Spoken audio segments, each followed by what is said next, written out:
بسم اللہ الرحمن الرحیم۔ اس رب کائنات کے بابرکت نام سے شروع کرتا ہوں جس کے قبضے میں ہماری جان ہے۔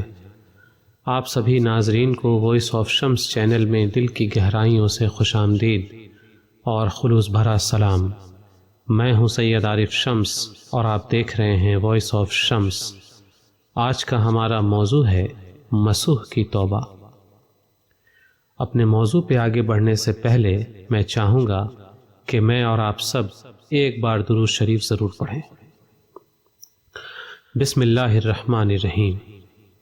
اللہم صلی علی محمد وعلی آل محمد کما صلیت علی ابراہیم وعلی آل ابراہیم انک حمید مجید۔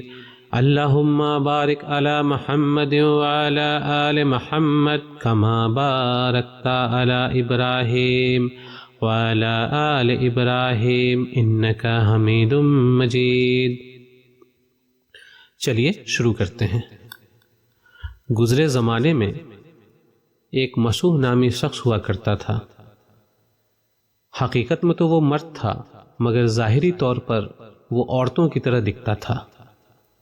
اس کے ہاتھ ملائم، پاؤں ملائم، اس کا چہرہ ملائم، اس کے چہرے پہ نہ داڑھی کے بال تھے نہ مونچھ کے بال۔ حقیقتاً تو وہ مرد تھا مگر ظاہری طور پر وہ عورت تھا۔ دکھنے میں وہ عورت کی طرح لگتا تھا۔ لوگ اسے دیکھ کر یہ نہیں سمجھ پاتے تھے کہ یہ مرد ہے، وہ عورتوں کی طرح ہوتا تھا۔ جس طرح ابھی کے وقت میں بیوٹی پارلرز عورتوں کے لیے اور سلون مردوں کے لیے ہوتا ہے، اسی طرح گزرے وقت میں نہانے کے لیے حمام ہوا کرتے تھے، جس میں عورتوں کے لیے عورتیں اور مردوں کے لیے مرد ہوتے تھے انہیں نہلانے کے لیے۔ تو یہ مسوح بادشاہ کے حرم میں ان کے حمام میں ان کی بیویوں کو اور ان کی بیٹیوں کو مطلب شہزادیوں کو نہلانے کا کام کرتا تھا، مساج کا کام کرتا تھا۔ وہ ان کی بیویوں کو اور ان کی بیٹیوں کو مساج دیا کرتا تھا اور اسی بہانے اپنی لذت کو بھی وہ پورا کرتا تھا، مگر کبھی اپنی حقیقی لذت کو پورا نہ کر سکا، کیونکہ اگر یہ اپنی حقیقی لذت کو پورا کرتا، حقیقی خواہش کو پورا کرتا، تو اس کی جو حقیقت تھی وہ ظاہر ہو جاتی سبھی کے سامنے۔ اس لیے وہ ایسا کبھی کچھ نہ کر سکا۔ اس کا ضمیر کئی بار اسے ملامت کر چکا تھا کہ مسوح تم غلط کر رہے ہو، تم مرد ہو اور عورتوں کو مالش کیا کرتے ہو۔ یہ توبہ کرتا مگر اس کا نفس اسے واپس غلطی کی طرف کھینچ لیتا۔ ایک دفعہ ایسا ہوا کہ شہزادی کا ایک ہار گم ہو گیا۔ شہزادی نے حکم دیا کہ تمام خداموں کی جامہ تلاشی کی جائے۔ اس وقت جامہ تلاشی کا مطلب تھا کہ تلاشی لیتے وقت اگر جسم کے تمام کپڑوں کو اتارنے کی ضرورت آ جائے تو اتار دیے جائیں۔ یہ بات سن کر مسوح کے پیروں کے نیچے سے زمین کھسک گئی، کیونکہ اسے پتا تھا کہ اگر اس کے کپڑے اتر گئے تو اس کے سارے راز فاش ہو جائیں گے۔ اس نے دل ہی دل میں اللہ سے دعا کی کہ یا اللہ مجھے اس مصیبت سے بچا لے، مجھے اس بے عزتی سے بچا لے۔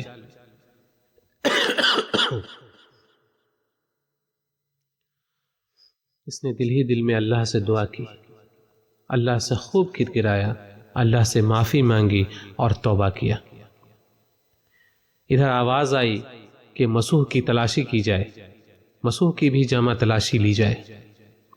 دوسری طرف سے آواز آئی مسوح کو چھوڑ دو، دوسری طرف سے آواز آئی مسوح کو چھوڑ دو، ہار مل گیا ہے۔ یہ بات سن کر مسوح نے اللہ کا شکر ادا کیا اور اسی وقت محل کو چھوڑ کر باہر چلا گیا۔ اس طرح اس نے جتنے بھی پیسے کمائے تھے ان سارے پیسوں کو اس نے غریبوں کے اندر تقسیم کیا اور پہاڑ کے اوپر جا کے رہنے لگا۔ ایک دن پہاڑ پہ ایک بھینس چڑھتے ہوئے اس کے پاس آئی۔ اس نے دیکھا کہ اس بھینس کے ساتھ نہ کوئی چرواہا ہے نہ کوئی مسافر ہے۔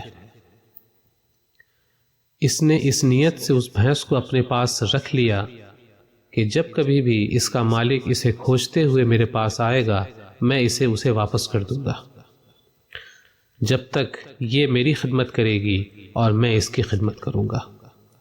اس دن سے اس کا معمول ہو گیا، وہ ہر روز اسے چرانے کے لیے باہر لے جاتا، چراتا، اس کا دودھ دوہتا اور خود سیراب ہوتا۔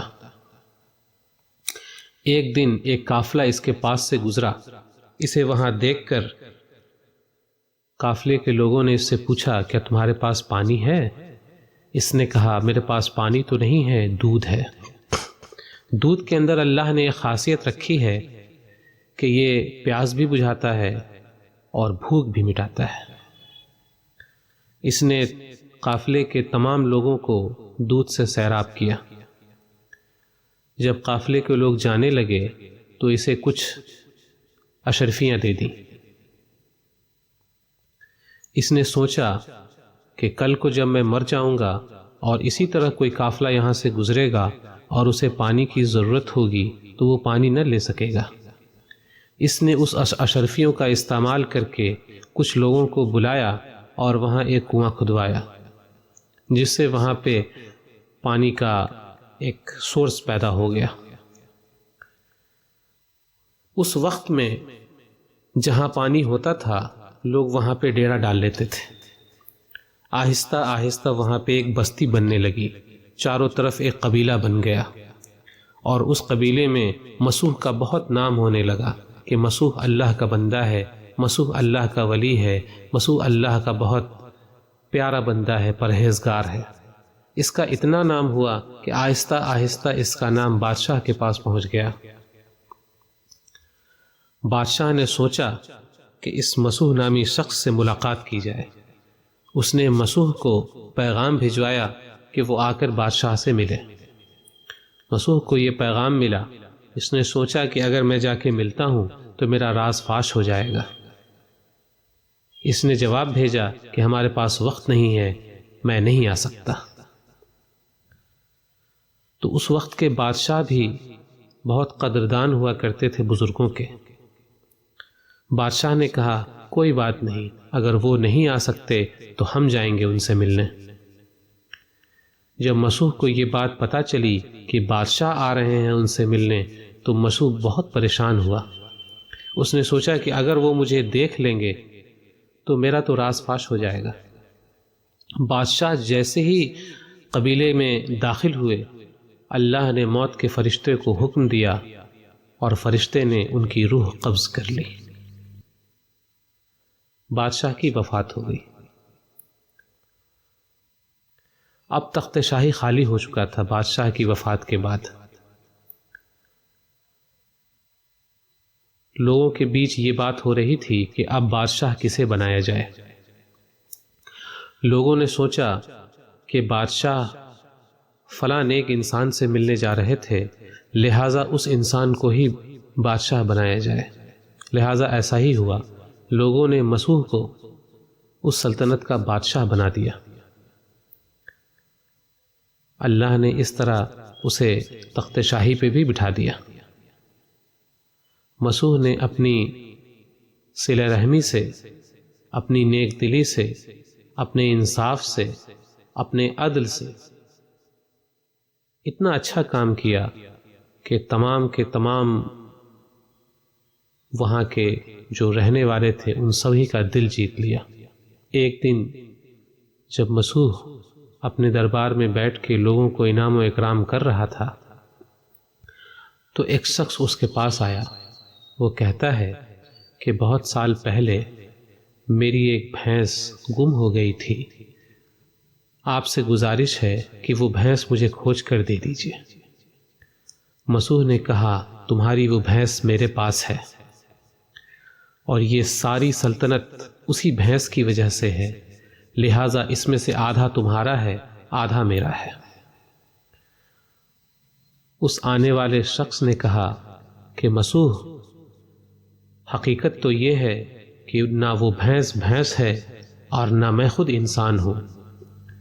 وہ بھینس حقیقت میں ایک فرشتہ ہے جسے اللہ نے بھینس بنا کر تمہارے پاس بھیجا تھا، اور میں بھی ایک فرشتہ ہوں۔ اللہ نے وہ بھینس تمہارے پاس امتحان کے لیے بھیجا تھا جس میں تم پاس ہو چکے ہو، اب وہ تم اپنے پاس رکھ سکتے ہو۔ دوستوں، اس کہانی سے ہمیں کیا سبق ملتا ہے؟ اس کہانی سے ہمیں یہ سبق ملتا ہے کہ آپ اگر سچے دل سے اللہ کے سامنے توبہ کریں گے تو اللہ کبھی آپ کا ساتھ نہیں چھوڑیں گے۔ شرط ایک ہے کہ آپ کی توبہ سچی ہونی چاہیے۔ اگر آپ شراب پیتے ہیں، زنا کرتے ہیں، جھوٹ بولتے ہیں، کوئی بھی برا کام کرتے ہیں، اس سے اگر توبہ کر لیں تو دوبارہ اس کی طرف رجوع نہ کریں، اور اگر کریں غلطی ہو جائے تو دوبارہ توبہ کریں۔ دل میں یہ بات ہونی چاہیے کہ میں خود اس گناہ کی طرف رجوع نہ کروں۔ انسان فرشتہ تو نہیں ہے جو غلطی نہ کرے، شیطان غلطی کرواتا ہے، مگر ہمیں چاہیے کہ ہم خود گناہوں کی طرف رجوع نہ کریں جان بوجھ کر۔ جہاں تک کوشش ہو گناہوں سے بچنا چاہیے۔ اللہ ہر طرح سے ہمارے ساتھ ہے، ہر طرح سے۔ ہمیں چاہیے کہ ہر وقت اللہ کے سامنے توبہ کرتے رہیں۔ ابھی توبہ کا دروازہ کھلا ہوا ہے۔ دوستو، ہر حال میں اللہ کے سامنے توبہ کرتے رہیں اور بچیں ہر طرح کے گناہ سے۔ شیطان ہمارے بیچ ہے، ہمارے ساتھ ہے، ہر وقت ہمارے ساتھ ہے، مگر اللہ نے توبہ کا دروازہ بھی کھول رکھا ہے۔